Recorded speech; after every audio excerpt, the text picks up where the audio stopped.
Reggie here, and I want to welcome you to another one of my videos. In this video, we are going to take a look at some blue ocean spec books, and I should probably call these deep blue ocean spec books because these are books that are not necessarily going to spike in value overnight. They may actually not go up in value at all, but they are some really awesome books that you may have in your collection, or you might spot in the wild and pass them over because you don't know the significance of them. And I say that because these books are not contained in Key Collector app, and that is one thing that we actually specialize in this series, is identifying those books that have some significance that are not yet on the radar so that folks can, again, be on the lookout for them if they happen to spot them in their own collection or somewhere out there. We're going to look at some really awesome books, and over the course of this video, we're going to reference something called the FMV, the fair market value. And this data is derived from cover price, and part of the reason why we use cover price is because it gives us the graded and the raw values at the same time, and we think that that's helpful information for people to have access to. With that said, let's go ahead and take a look at the books.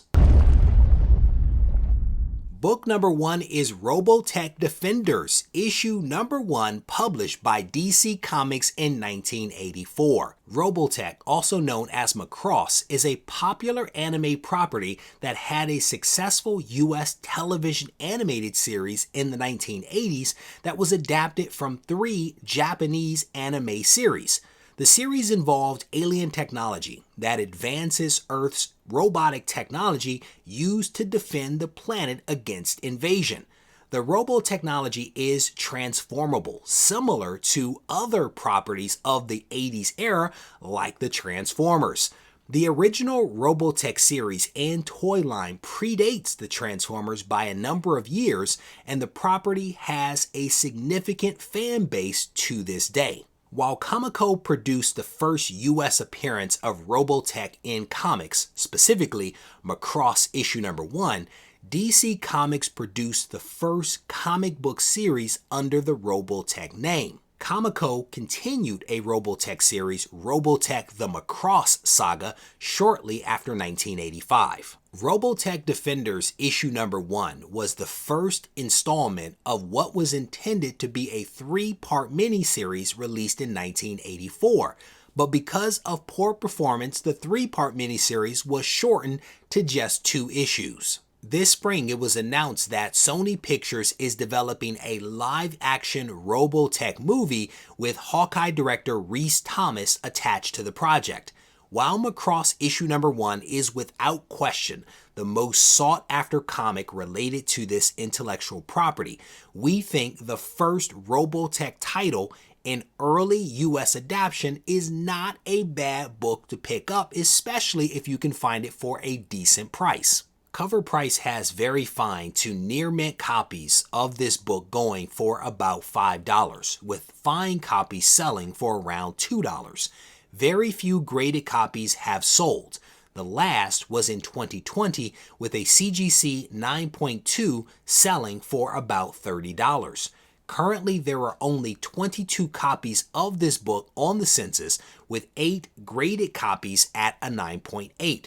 Rest assured that if the Robotech movie moves forward with Sony, we will probably see additional books sent in to CGC for grading and also additional raw copies hitting the market as well. Book number 2 technically is 2 books, but I'll explain that in a moment. First and foremost, we have to focus on Planet of the Apes issue number 16, published by Marvel Comics in 1976. And I said 2 issues because we also are going to include issue number 17 as well.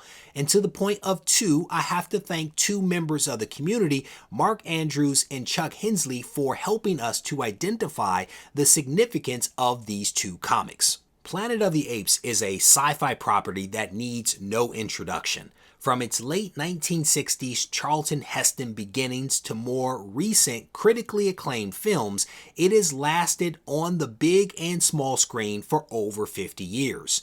Marvel published a series of comic book magazines in the 1970s under the Curtis magazine imprint. Issue number 16 features a newborn baby ape on the cover and in the interior of that issue. The following issue, number 17, would feature the adult version of that baby known as Caesar. In the modern reboot films that began with the 2011's Rise of the Planet of the Apes, the focus is squarely on Caesar. Portrayed brilliantly by Andy Serkis, Caesar's story arc may have ended in the critically acclaimed Matt Reeves' helm War for the Planet of the Apes. However, future Planet of the Apes films are in the works, and this important and beloved character may yet return in a reboot or flashbacks. Only recently have comic book appearances of beloved movie characters seen an uptick in interest. Given the longevity of the Planet of the Apes and the place that Caesar has in the hearts of his fans, Caesar's first appearance in comics is a cool book that may be worth adding to your personal collection if you don't already have it. Very fine to near mint raw copies of Planet of the Apes issue number 16 sales for roughly $11 to $28, with the most common condition being fine, selling for around $10.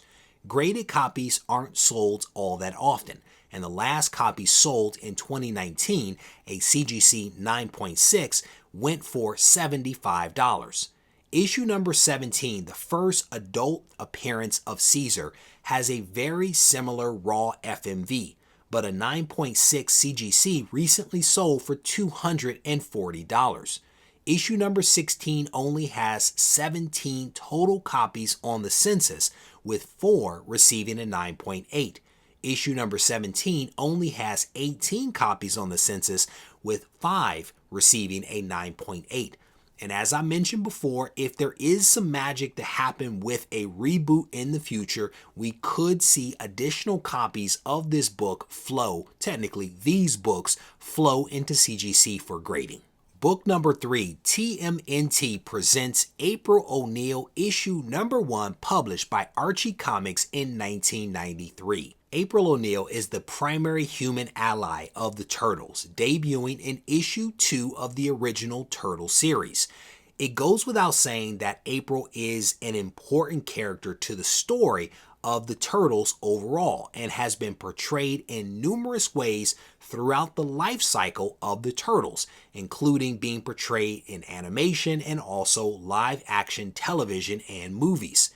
She originally appeared as a computer programmer, but has also shown up as a news reporter, a warrior, and even a Ninja Turtle herself. Given April's importance to the overall Turtle story and the fact that she's appeared numerous times on the big screen and the small screen, anime, movies, etc., eventually her first solo title could be something that people really began to appreciate, and that is part of the reason why we are showcasing it in this video. This comic at a very fine to near mint has a fair market value somewhere between $4 and $10. Cover price has no sales data on graded copies, and there are only 12 total copies on the census, with 2 being a blue label 9.6 and 2 being yellow label 9.8s. So there you have it. That's this month's installment of the Deep Blue Ocean Spec books, also known as Buy These Books Now. If you enjoyed this most recent installment, I definitely want to encourage you to go ahead and hit the thumbs up button and leave a comment behind. And if you haven't yet subscribed to the channel, I want to invite you to do that now. Go ahead and tap that button, turn on notifications, and that way you won't miss out on any of the content that comes out from my channel. Take care.